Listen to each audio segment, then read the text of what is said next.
తుని కేసులో ఇప్పటివరకి జరిగినటువంటి 3 అనుమానాలను ప్రధానంగా బయటికి చెప్పవచ్చు. ఒకటి, ఎప్పుడు లేని విధంగా పాప అంత దూరమైతే వెళ్ళదు. ఒకవేళ ఆడుకున్నా గూడా జ్ఞానేశ్వరి ఇంటి చుట్టుపక్కలనే ఆడుకోవాలి. సో, రెండవ విషయం ఏందంటే తన పెంపుడు కుక్క అలాగే పాప ఇద్దరు కలిసి బయటికెళ్లారు అని జెప్పేసి నిన్న మొన్నటి వరకు పోలీసులు జెప్పినటువంటి మాట. అలాగే చుట్టుపక్కల వాళ్ళు చెప్పినటువంటి మాట. సో, ఇద్దరు కలిసి అంత దూరం వెళ్ళే అంటే ఆ పరిస్థితి వాళ్ళకెందుకొచ్చింది? మూడో ఘటన అందరికి షాక్‌కి గురి చేసేటువంటి ఘటన.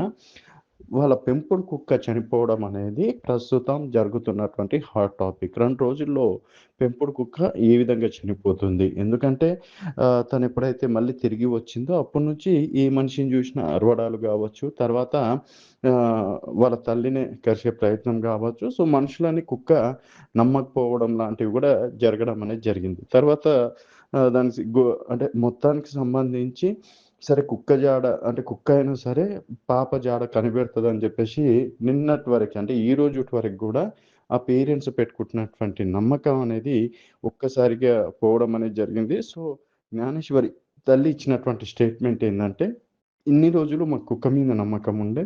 ఎలాగైనా సరే కుక్క పాప జాడ చెప్తది" అని జెప్పేసి మేమనుకున్నాం. జీపీఎస్ అమర్చినప్పుడు గూడా తీసుకెళ్ళి దొరుకుతదేమో అని జెప్పేసి కొంతవరకి నమ్మకం, హోప్స్ అనేదుండే. ఈరోజు కుక్క ఆ విధంగా అయిపోవడంతోటి మాకింక ఆశలన్నీ పోయినాయి అని జెప్పేసి గూడా జెప్తున్నారు. తర్వాత దాదాపుగా డ్రోన్ కెమెరాలు గావచ్చు, పోలీస్ బెటాలియన్ అంతా దిగినప్పటికీ పాప జాడ కనిపెట్టలేకపోయారు. ఇక్కడ ఏందంటే ఒకటి నమ్మాల్సిన విషయం, పాపకు సంబంధించినటువంటి ఆనవాలు ఏ ఒక్కటి దొరకలేదు. సో, ఎవరైనా కిడ్నాప్ అన్నా చేసి ఉండాలి. లేకపోతే పాప ఒంటరిగా ఉంటే 8 రోజులుగా తిండి తిప్పలు, నీళ్లు లేకుండా ఎవ్వరు గూడా బ్రతకలేరు. అలాంటిది చిన్న పాప గాబట్టి ఆటోమేటిక్‌గా భయం అనేది ఏర్పడతది. ఎవ్వరు అంటే నా అనుకున్నటోళ్ళు ఎవ్వరు లేకపోతే.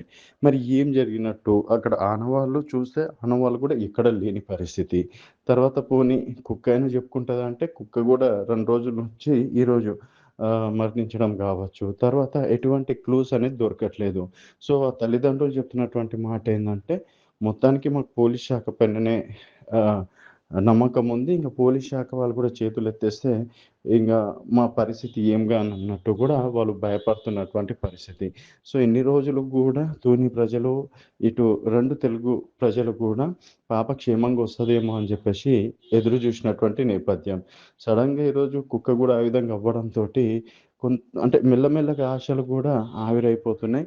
మరి దీనికి సంబంధించి పోలీస్ శాఖ ఎలాంటి నిర్ణయం తీసుకుంటది? సో, రేపటి వరకైనా సరే పాపకు సంబంధించి ఏమన్నా అప్‌డేట్ వస్తుండొచ్చా? లేదా? మరి 3 ప్రధాన కారణాలతోటి పోలీసులు ఏ విధంగా అంటే ఇప్పటికి డీజీపీ గూడా రంగంలో దిగడం అనేది జరిగింది. తర్వాత అక్కడ ఉన్నటువంటి స్థానిక ఎమ్మెల్యేలు కావచ్చు, ప్రజాప్రతినిధులు గూడా పాప క్షేమంగా దొరకాలి. దానికి సంబంధించి ఎంత పెద్ద రిస్క్ అయినా తీసుకుంటామన్నారు. అక్కడ కొండ చివరి వరకు గూడా మొత్తం గాలించడం అనేది జరిగింది. సో, సీసీటీవీ ఫుటేజ్ గావచ్చు, ఇవన్నీ చెక్ జేసినప్పటికీ చిన్న ఆనవాళ్ళు గూడా దొరకనటువంటి పరిస్థితి. మరి తుని పోలీస్ శాఖ ఎలాంటి వార్త జెప్తది?